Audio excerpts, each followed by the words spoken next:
Você que facilita formações em socioemocional, já se perguntou em algum momento o que exatamente você deveria falar quando as pessoas compartilham as suas próprias experiências ou situações? Isso costuma causar muita angústia, especialmente em quem está começando nesse processo. Eu já vi tanto formadores como professores incomodados com a ideia de não saber o que falar ou o que fazer quando as pessoas compartilham as suas próprias experiências. E em muitos desses casos, o que a gente faz pode mais atrapalhar do que necessariamente ajudar. Não porque a gente não tem boas intenções, pelo contrário, né? Muitas vezes porque a gente tenta ajudar rápido demais, porque a gente se incomoda com a situação e a gente quer fazer alguma coisa, a gente acaba fazendo isso com uma bagagem que nem sempre nos conecta com as pessoas ou até mesmo com a nossa função de facilitação. Nesse vídeo eu quero te trazer algo que eu queria muito ter tido mais à mão quando eu comecei a facilitar conteúdos de educação socioemocional lá em 2016. Algumas estratégias e reflexões sobre comunicação e sobre escuta para você conduzir esses momentos sem travar e sem achar que precisa consertar tudo aquilo que surge numa roda de conversa. Bora conversar? E aí, pessoa? Que bom ver você por aqui em mais um vídeo do Emociona-te. Eu sou Tayane, trabalho com educação socioemocional desde 2016 e esse canal é voltado para quem trabalha ou quer entender esse tema com mais profundidade. Aproveita que a gente ainda está aqui no começo, já se inscreve no canal rapidinho, porque isso ajuda muito a divulgar o conteúdo para mais gente interessada e para você também. E para o nosso papo de hoje, uma coisa que eu já queria registrar logo aqui no início. Muito daquilo que eu vou compartilhar aqui, não necessariamente eu aprendi num curso ou numa formação sobre como facilitar conteúdos em socioemocional. Parte desse conteúdo eu fui construindo a partir do meu conhecimento e da minha experiência ao longo desses anos, no meio da prática mesmo, inclusive errando bastante e percebendo depois o que é que tinha funcionado e o que é que tinha atropelado um pouco as conversas dentro dos ambientes de facilitação. E a outra parte foi lendo pessoas e autores diversos que abordam sobre comunicação e sobre escuta. Isso meio que me acendeu uma luzinha de que seria muito bacana ter essas ideias mais à mão e mais dialogadas na hora que a gente entra numa formação. E é isso que eu quero fazer aqui hoje com você. Deixar tudo isso organizado, com alguns fundamentos, para que você possa levar isso para a sua próxima facilitação. Então, até o final desse vídeo, a gente vai ver 3 coisas bem concretas. A primeira é entender por que a gente acaba, às vezes, atrapalhando na formação quando a gente quer ajudar a partir do momento que alguém compartilha alguma coisa. A segunda é organizar alguns obstáculos a uma escuta mais empática, que são mais comuns do que a gente imagina. E a terceira são caminhos práticos dentro desses obstáculos que a gente pode experimentar para, em vez de fazer o que esses obstáculos estão dizendo, a gente experimentar outras possibilidades. E tem um quarto ponto que a gente quase não fala a respeito, que é o que fazer com a nossa própria reação quando um relato nos pega de surpresa. Esse vai ser um assunto para a parte 2 desse conteúdo. Então, se isso te interessa, já fica de olho aqui no canal. Por que é importante a gente que trabalha com educação socioemocional conversar mais abertamente sobre isso? A gente costuma dar muita atenção para o conteúdo da formação. Que aprendizado a gente vai trabalhar, qual é a dinâmica que a gente vai usar, que modelo teórico, qual atividade. E isso é muito importante, claro. Mas tem uma parte do trabalho de facilitação que escapa um pouco dos nossos estudos e da nossa intencionalidade, que é o que a gente faz com o que aparece no encontro. Como é que a gente conduz aquele momento de uma forma que seja coerente com o que a gente está propondo ali enquanto tema de trabalho? Porque em educação socioemocional, diferente de outros temas, o conteúdo ele evoca algumas reflexões no grupo que podem escapulir completamente aquilo que a gente planejou. Fora do contexto de socioemocional, isso já acontece com muita frequência, seja na sala de aula, seja no restaurante, numa conversa aleatória no meio da rua. Imagina dentro desse contexto onde a gente está propondo uma conversa, muitas vezes sobre emoções, sobre limites, sobre conflitos, sobre diferentes opiniões. E aí as pessoas elas vão trazer as experiências da vida real, né? Trazem a criança que não consegue lidar com a frustração, trazem a própria exaustão, a briga com o filho, o processo de luto, a sala de aula que está insustentável. E aí, nesse momento, costuma acontecer uma coisa muito curiosa. A gente que está ali falando de socioemocional, fornecendo muitas vezes bases para o cuidado, sente um impulso quase automático de querer resolver o que as pessoas trazem, de dar uma solução, de oferecer um caminho. Alguém traz ali uma dor, uma experiência, um relato, e a gente já quer ali dar um conselho, fazer um enquadramento, dar uma dica, ter uma saidinha, perguntar se a pessoa já tentou fazer assim ou assado, dizer, olha, isso vai passar, sabe o que eu faria no seu lugar? E isso muitas vezes pode até parecer cuidado da nossa parte, né? Eu tenho certeza que na sua intenção, você, eu, todos nós visualizamos cuidado. Mas na prática, muitas vezes acaba sendo o oposto. Quando a gente se preocupa demais em dar um conselho ou falar algo para resolver nesse ambiente de formação, especialmente nele, que é um contexto onde a gente tem um recorte muito pequeno do que essa pessoa está vivendo, inclusive do que ela está trazendo ali na fala dela. A gente pode passar a mensagem de que o que ela está trazendo é um problema que precisa ser consertado ou ser resolvido rapidamente. E pode deixar, eu já vou aqui consertar, dando conselho, dando uma dica, dando uma opinião bem rapidinho para a gente voltar para a formação.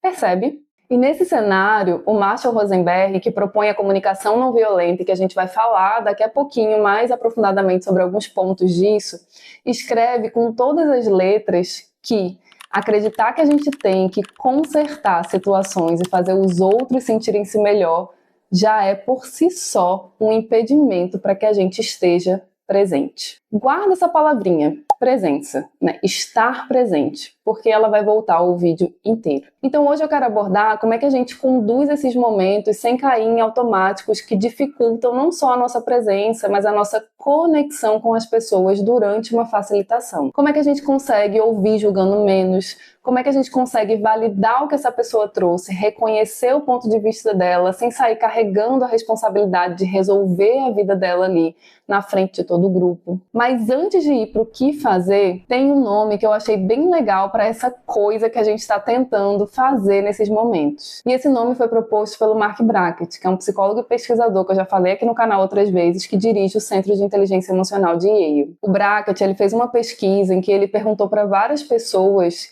quem foi na vida delas aquela pessoa que criou as melhores condições para que elas pudessem se abrir, se sentirem vistas.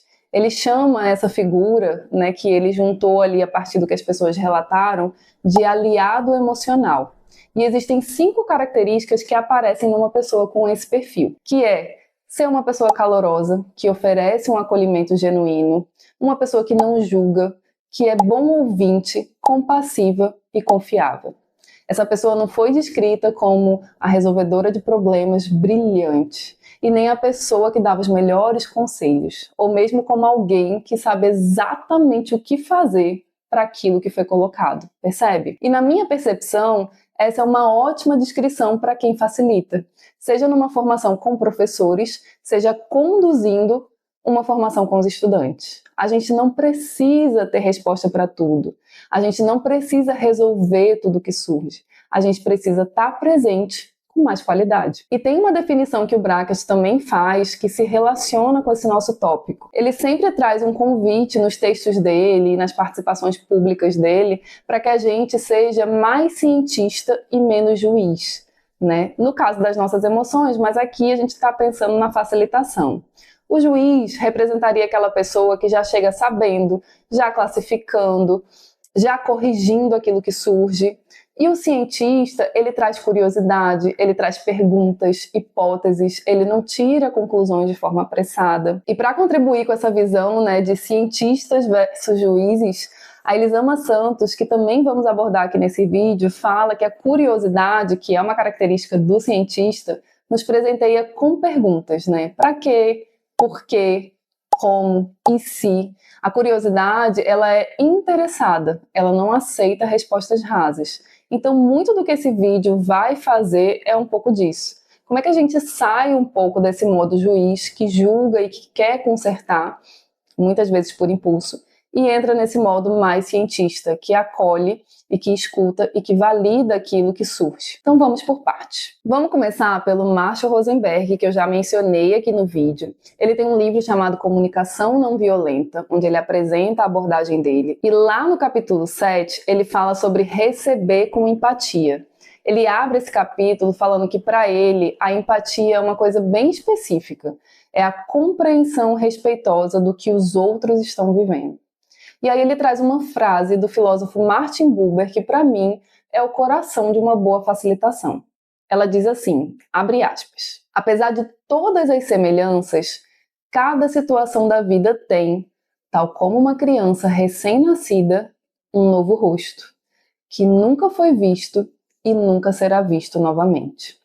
Ela exige de você uma reação que não pode ser preparada de antemão. Ela não requer nada do que já passou. Ela requer presença, responsabilidade. Ela requer você. Fecha aspas. Bem forte, né? Por que eu quero começar aqui com essa citação e não por uma estratégia específica? Porque quando a gente ouve essa palavra, né, estratégia de comunicação, ferramentas de comunicação, a gente já imagina aprender ali uma frase pronta, um script, uma fórmula que você vai decorar e aplicar em toda e qualquer situação. E o próprio Rosenberg, lá na abordagem da CNV, ele diz que isso não é uma fórmula pré-estabelecida para que a gente possa reproduzir e colocar em todo e qualquer contexto em que a gente chega. A essência da CNV, e para mim também da boa comunicação, ela está na nossa consciência de quais são os componentes que estão ali envolvidos naquela relação e naquela interação, e não necessariamente nas palavras que eu estou trocando naquele contexto. Ou seja, não é sobre a frase certa, a palavra certa, a maneira certa. É sobre consciência que a gente leva para essa interação e para as escolhas que a gente faz diante dela. Faz sentido? E o Buber está dizendo a mesma coisa, só que por um outro caminho. Né? Cada relato que aparece ali na nossa formação, na nossa interação, é uma espécie de rosto novo. A gente já pode ter ouvido 1000 professoras exaustas, mas aquela professora ali, naquele momento, é única. Então, se você chega com uma resposta pronta, ou se você chega com algo ali já pré-preparado, você não vai estar exatamente presente ali com ela. Você vai estar com a memória daquelas outras 1000 que você já escutou e já passou pela situação. E tem uma coisa também bacana que a Susan Davey mostra no livro lá de agilidade emocional que pode contribuir com essa reflexão. Ela fala que quanto mais familiarizado um especialista está com um tipo de problema particular, maior é a probabilidade de que ele retire ali do bolso, digamos assim, uma solução pré-fabricada do seu banco de memória, ao invés de responder ao caso específico que tem diante de si. Então, basicamente, o que ela está dizendo é que muitas vezes a nossa experiência, que é riquíssima, é quem justamente atrapalha. Porque quanto mais repertório a gente tem, quanto mais situações a gente passa, mais rápido o piloto automático vai agir, vai nos puxar para não estar presente, mas para entregar ali uma coisa meio que pré-pronta. E nesse lugar, mais longe a gente fica desse novo rosto, do aqui e agora, que a gente está na facilitação. Então, as reflexões que a gente vai ter aqui não são falas prontas, nem um método infalível para você levar para a sua formação. São formas da gente conseguir liberar espaço para conseguir estar presente efetivamente. Então, são reflexões que dizem muito mais respeito a uma postura que a gente nutre enquanto facilitador, enquanto facilitadora, do que exatamente o que você faz, como você fala, e inclusive várias dessas reflexões você já vai poder levar e usar na sua próxima formação. Nesse capítulo 7 que eu mencionei, lá do livro do Marshall Rosenberg, ele lista alguns comportamentos que representam obstáculos a uma escuta mais empática. Eu vou passar aqui por alguns e tentar dar outras possibilidades para cada situação de facilitação especificamente. Não dá para a gente passar por todos, senão esse vídeo ia ficar muito longo. Mas vamos passar por alguns obstáculos a essa escuta mais empática e pensar, em vez de nutrir cada vez mais esse obstáculo, talvez a gente possa experimentar uma nova possibilidade. E basicamente, nesta nova possibilidade, o que eu proponho é a gente experimentar um lugar de acolhimento e validação antes de retomar para o tema da formação. Mas não se preocupa que depois que a gente passar pelos obstáculos, eu vou falar sobre acolhimento, sobre validação, o que isso representa numa prática e como a gente pode retomar o tema depois de ter feito isso. É só para a gente já ir percebendo aonde é que a gente quer chegar, certo? E mantenha aí na sua cabeça que a ideia aqui não é gerar culpa, né? Não é gerar julgamento, não estamos como juízes, a ideia aqui é gerar mais consciência. Então vamos para os obstáculos. O primeiro obstáculo é aconselhar. É quando a gente escuta aquela pessoa que diz assim, eu acho que você devia e aí dá uma sugestão. Você já tentou fazer assim? Outra sugestão. É o que a Elisama Santos chama de distribuir doses de sabedoria. Eu gosto muito desse termo que ela usa, como se a gente achasse que os nossos pensamentos e que a nossa leitura daquela realidade fossem, assim, intuitivamente responder e resolver a vida daquela pessoa. Dentro de uma formação, geralmente isso aparece quando, por exemplo, uma professora fala que não aguenta mais uma turma. Geralmente, nesses momentos, muita gente no automático tende a falar: nossa, mas você já pensou em combinar regras com eles? Você já tentou colocar limite? Olha, se eu fosse você nessa situação, em vez da gente ofertar falas assim, que estão dentro desse aconselhamento, a gente poderia experimentar algo como: nossa, parece que essa turma está te esgotando de um jeito bem específico, né? E aí você pode falar do jeito específico que essa pessoa trouxe. Ou você pode dizer: dá para ver na sua fala o quanto que você parece cansada, se foi cansaço que essa pessoa expressou. Então você devolve para ela um reconhecimento daquilo que ela colocou, em vez de uma solução. É claro, gente, que existem espaços dentro de socioemocional em que a gente pode pensar, sim, em possíveis soluções, né, em possibilidades. Mas eles precisam existir também nesse espaço de intencionalidade, e não é sobre esses espaços que eu estou falando aqui, certo? O segundo obstáculo é competir pelo sofrimento. É aquele velho: isso não é nada. Espera você ouvir o que aconteceu comigo ou o que aconteceu na outra escola em que eu estava dando formação. Na facilitação, isso geralmente aparece disfarçado de exemplo. Alguém traz ali uma dificuldade e você emenda: nossa, eu já atendi uma escola que isso era muito pior. Ou, sem querer, você acaba atropelando o relato da pessoa com um relato que você traz de um outro contexto. E aí você acaba diminuindo aquilo que a pessoa trouxe. A Elisama Santos fala que esse tipo de comentário se baseia numa crença muito curiosa. Eu acho bem engraçado quando ela escreve sobre isso, né? A crença de que se existe alguém numa situação pior, a pessoa automaticamente vai dar um estalo mágico e se sentir grata e feliz pela vida dela. Só que na prática, gente, isso não acontece, né? Olhe para a nossa própria vida e veja que definitivamente isso não acontece. Então, em vez de comparar, experimenta só validar. Puxa, isso que você trouxe é muito pesado, é uma situação muito difícil, muito comum, inclusive, de acontecer. Valida, né? Imagina o quanto que isso impactou a sua vida, o quanto que isso te marcou para você estar colocando isso aqui dessa forma. Validar é simplesmente reconhecer que aquela situação ou que aquela experiência faz sentido na percepção e no relato que aquela pessoa está trazendo.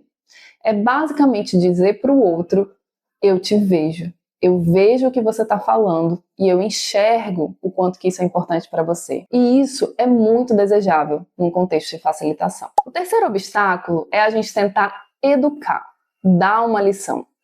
Isso pode virar uma experiência muito positiva para você se... E aí a gente fala como que isso pode ser transformado na vida daquela pessoa. Esse aqui é um pouco traiçoeiro, porque a gente tem culturalmente o aprendizado de que tudo que acontece na nossa vida precisa virar aprendizado. E não é uma opção, é uma obrigação. Mas quando alguém acabou de trazer e contar uma experiência pra gente, transformar isso numa lição de moral, é praticamente tirar a pessoa do sentimento e do espaço em que ela se colocou ali quando ela trouxe aquele relato. Então, ao invés de cavar mais uma lição ou tentar mostrar o que ela pode aprender com isso, a gente pode mostrar que essa pessoa está sendo vista, mostrar que a gente está vendo o que ela está trazendo. Faz sentido você estar se sentindo assim, dá para ver o quanto isso foi impactante para você. Você não precisa ter ali uma lição para oferecer, certo? O quarto obstáculo é contar a sua história. Nossa, isso me lembra uma vez em que bem comum, né? E facilitador, digo por mim, adora ter um caso para compartilhar, para conectar com aquilo que as pessoas estão trazendo. Às vezes isso até ajuda. O cuidado aqui é para, no meio de um relato quente, a gente não acabar puxando o holofote para a gente. Então a pessoa ela acabou de se colocar, ela acabou de expor uma situação e a gente tira isso dela assim rapidamente. Então, em vez de puxar isso pra gente, nesse movimento rápido e muitas vezes automático, a gente pode experimentar segurar o foco nessa pessoa, reconhecendo e validando, como a gente já está falando aqui, e usar a sua história depois em um outro momento da própria formação, mas com intenção e se isso fizer sentido no grupo, mas não fazer isso subitamente quando o relato surge. Por fim, o quinto obstáculo é encerrar o assunto o mais rápido possível, meio que abafando o que aconteceu. Eu gosto do nome também que a Elisama dá pra esse. Ela fala que a gente vira um biscoito da sorte. Anima, não fica assim não, bola pra frente, nada de pensamento negativo. A gente fala ali uma frase de efeito e encerra. Muda o assunto assim instantaneamente, ignorando praticamente aquilo que essa pessoa trouxe. É um pouco da positividade tóxica clássica. E aqui a Susan Davey, ela tem uma contribuição bem legal para essa reflexão. Ela diz que quando a gente tenta fazer com que as pessoas mudem pensamentos de negativos para positivos, não só isso não funciona, como pode ser contraproducente, porque às vezes pode aumentar a intensidade do que essa pessoa está sentindo. Então, em vez de não fica assim não, né? Vamos pensar positivo, medita que melhora, que ajuda, experimenta reconhecer e validar como que essa pessoa está se sentindo ali na situação. Percebe que o movimento de todos, ele sempre vai ser o mesmo? Oferecer reconhecimento e oferecer validação.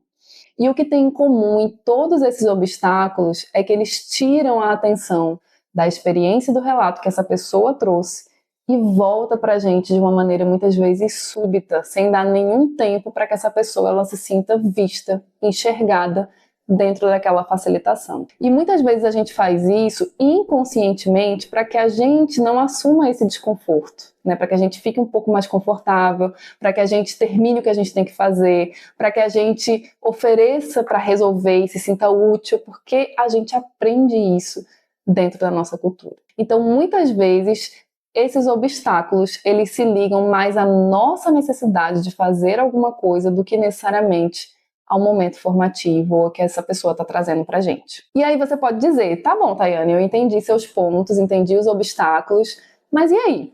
O que é que a gente faz quando essa pessoa traz um comentário, uma experiência sobre alguma coisa? Qual é a postura desejável? O que a gente pode pensar em fazer? E aí a gente volta lá pro acolher e validar. Mas aqui eu quero trazer a Elisama Santos de novo, que trabalha com comunicação, com a lente da comunicação não violenta, então os conteúdos dela conversam demais com o do Marshall Rosenberg, que eu já falei aqui. E ela faz uma distinção que eu acho muito bacana e que a gente pode usar nesse cenário de facilitação. Ela fala, acolher não é concordar, né? E eu já falei isso em outro vídeo aqui do Emocionate. Na minha percepção, a função das facilitações em socioemocionais é principalmente acolher e validar aquilo que surge, e não necessariamente concordar ou fazer alguma coisa com aquilo que surge. E em muitos casos, apresentar o caminho pelo qual a pessoa pode buscar ajuda. Essa também é uma possibilidade, mas não é nem sequer uma obrigação dentro de um cenário de facilitação. Isso liberta muito a gente, porque parte do nosso medo de só acolher e validar é aquela história de, nossa, mas e se eu deixar essa pessoa falar isso ou dizer isso, quer dizer que eu estou concordando com o que ela vai fazer com isso? Não. Muitas vezes essa pessoa dizer que está exausta e você reconhecer essa exaustão não quer dizer que você concorda com a conclusão dela a respeito da exaustão. Sei lá, ela quer desistir da carreira, ela quer desistir da turma, ela quer mudar de escola, ela quer abrir mão de um concurso. Você não precisa concordar ou opinar em relação a isso. Você pode acolher como é que essa pessoa se sente, como é que ela está naquele momento, sem necessariamente assinar embaixo da conclusão que ela está tirando a esse respeito, né, do que ela está pensando em fazer com isso. São duas camadas diferentes da realidade de facilitação que é bom a gente começar a distinguir para nutrir essa postura de mais presença, de reconhecimento e validação. Você pode validar totalmente aquilo que ela está sentindo, sem dizer o que acha que ela tem que fazer com isso. Percebe a diferença? E a Susan Davey, ela fala da aceitação num sentido que combina com esse cenário de facilitação. Ela diz que a aceitação significa dar permissão ao mundo para ele ser como ele é. A gente continua não gostando das coisas que a gente não gosta. A gente apenas deixa de estar em guerra com elas. Então, acolher é um pouco disso, né? Não é gostar do que a pessoa falou, não é ficar feliz com o que ela falou, não é nem concordar com o que ela falou. É parar de brigar com o que essa pessoa falou e sente dentro desse cenário, ou com o meu desconforto de estar ouvindo aquilo que ela traz, ou de não saber o que fazer, ou dizer para ela, e não brigar com isso, sabe? E esse é um exercício que a gente precisa praticar. Isso não é muito automático. Então, como é que a gente pode acolher e validar sem cair no lugar de dar conselho, de dar uma devolutiva, de ter que dizer o que fazer, ou de ter uma reação ali mais direcionada para aquilo que a pessoa trouxe? Eu penso em 3 movimentos possíveis que eu já falei um pouco aqui anteriormente, mas agora eu quero que a gente pense neles assim bem explicitamente. E aí, quando a gente terminar o que são esses 3 movimentos, eu vou colocar um exemplo prático para a gente ver como é que isso aconteceria num contexto de formação. O primeiro movimento possível é nomear. E aqui a gente pode devolver em palavras para essa pessoa o que a gente ouviu, sem interpretar muito, né? Elisama fala de reusar partes exatas da fala dessa pessoa e o Rosenberg fala sobre parafrasear. Então, um exemplo. Dentro lá de uma formação, uma professora pega e diz: eu chego em casa e não tenho mais paciência para nada. Você não precisa responder falando o que ela tem que fazer com isso. Você pode repetir. Então quer dizer que quando você chega em casa já não te sobra paciência para fazer mais nenhuma atividade, nenhuma tarefa, nenhuma coisa, você chega exausta. Só isso, tá vendo? Você praticamente repetiu o que ela falou. Parece pouco, mas a pessoa, ela já vai se sentir ouvida.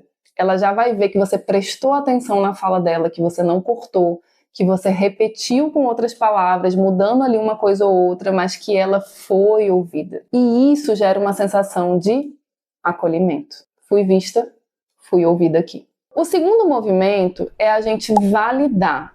Validar tem basicamente a ver com não julgar o que a pessoa traz e mostrar que você está enxergando ela com os óculos dela. Então, é dizer para essa pessoa, dá para entender por que isso pesa para você. Eu imagino quanto que isso deve ter doído pela maneira como você está falando. Puxa vida, como isso deve ter sido difícil, né? Ter passado por essa situação, ou ter vivido essa experiência.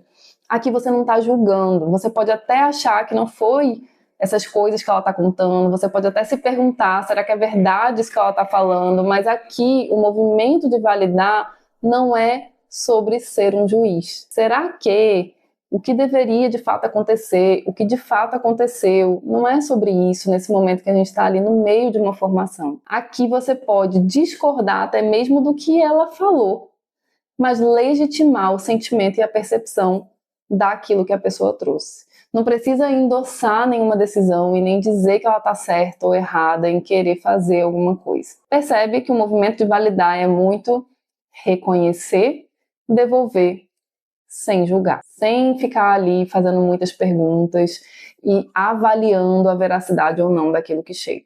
E aí, quando a gente nomeia e quando a gente valida aquilo que essa pessoa trouxe, a gente pode, terceiro, retomar. Agradecer a pessoa por ter compartilhado essa experiência, esse relato, e dizer que se for um caso que tem endereçamento, por exemplo, você gostaria de conversar com ela lá no final da formação sobre possibilidades e traz o foco de volta para o encontro. Repara que isso é diferente de virar as costas para o que ela trouxe, simplesmente ignorar aquele relato e seguir a formação.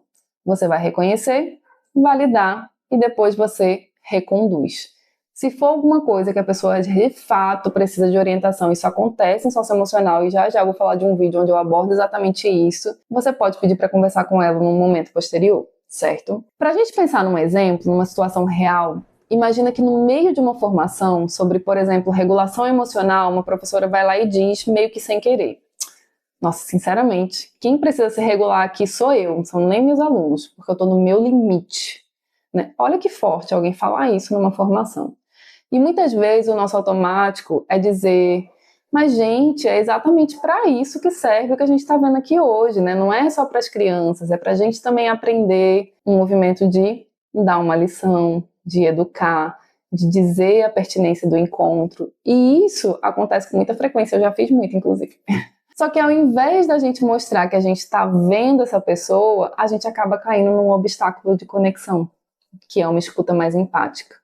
Então aqui nesse cenário a gente poderia tentar esses 3 movimentos, né? Após essa fala, você dizer para ela, nossa, você está dizendo que quem está no limite é você? Nomeie. né? Faz muito sentido. A gente fala de regulação de crianças ou de adolescentes, de quem está ali na escola recebendo da gente esse conteúdo, mas quase ninguém pergunta como é que vocês estão, né? Legitimei. Validei aquilo que ela trouxe. Muito obrigada por trazer isso aqui. É um desafio real do tema e esses relatos enriquecem muito a maneira como a gente olha para ele, né? Você acha que tem alguma coisa do que a gente já viu aqui hoje na conversa que se relaciona com isso que você está sentindo e com isso que você falou? Agradeci, retomei. Percebe que você não resolveu a exaustão dela? E não é o seu trabalho resolver isso, né? Mas você também não atropelou, você não deu uma lição, um conselho e ainda transformou potencialmente aquilo numa oportunidade de refletir sobre possíveis conexões com o tema. Nota? E, gente, pelo amor, mais uma vez, eu não tô aqui falando para você decorar essas falas, tá? Eu tô dando aqui um exemplo pra gente enxergar como é que isso poderia acontecer lá na sua prática de formação. A gente tá falando aqui sobre possibilidades, certo? Ninguém vai sair por aí falando, nossa, ela tá vendendo receitas de como a gente deve se comportar. Não é isso, tá? Tem várias outras maneiras de comunicar esse mesmo movimento e isso atravessa o seu jeito de falar, o seu próprio vocabulário, a maneira como você se identifica com as palavras que você usa, a forma como você já se comunica e etc, tá? Então mantenha isso em mente. E se você está se perguntando até onde vai o seu papel nesses momentos de acolher, de validar e de retomar, saiba que isso é uma pergunta muito importante para você se fazer. Porque eu estou falando aqui de relatos genéricos, tá? Mas poderiam surgir relatos pesadíssimos e cabulosos. Eu sempre brinco que no ambiente de formação não é se isso vai acontecer, né? É quando, né? Eventualmente surgem esses relatos. E para esses relatos especificamente, tem um outro vídeo aqui no Emociona-te chamado Até Onde Eu Posso Ir? Fronteiras, zonas cinzentas e boas práticas em educação socioemocional. Ficou um vídeo até relativamente longo, mas ele está bem explorado nesse sentido. E se você quiser aprofundar essa parte de acolher e validar sem virar terapeuta de grupo, fugir completamente da sua função de facilitação, vale muito ver esse vídeo. Eu vou deixar ele aqui na descrição. Tá? A gente falou de obstáculos à empatia, de como acolher e validar o que surge sem resolver aquilo que a pessoa trouxe. Mas, curiosamente, um grande obstáculo da comunicação na facilitação nem sempre é a fala da outra pessoa. Muitas vezes é a nossa própria reação ao que a gente ouve. E é sobre isso que a gente vai falar na segunda parte desse vídeo, porque ele ia ficar muito longo se eu colocasse aqui. Então comenta aqui embaixo o que ficou com você desse vídeo, ou o que você tem a compartilhar sobre esse tópico dentro da sua experiência. Vai ser bom demais ler os comentários de vocês. Compartilhe esse vídeo com aquela pessoa que facilita conteúdos de educação socioemocional, que passa pelas mesmas situações que você. Isso ajuda muito o canal e ajuda ela também. Se puder, deixa um like aqui nesse conteúdo, porque ele chega em mais gente quando você faz isso, certo? Muito obrigada a você que acompanhou até aqui e eu te vejo na parte 2.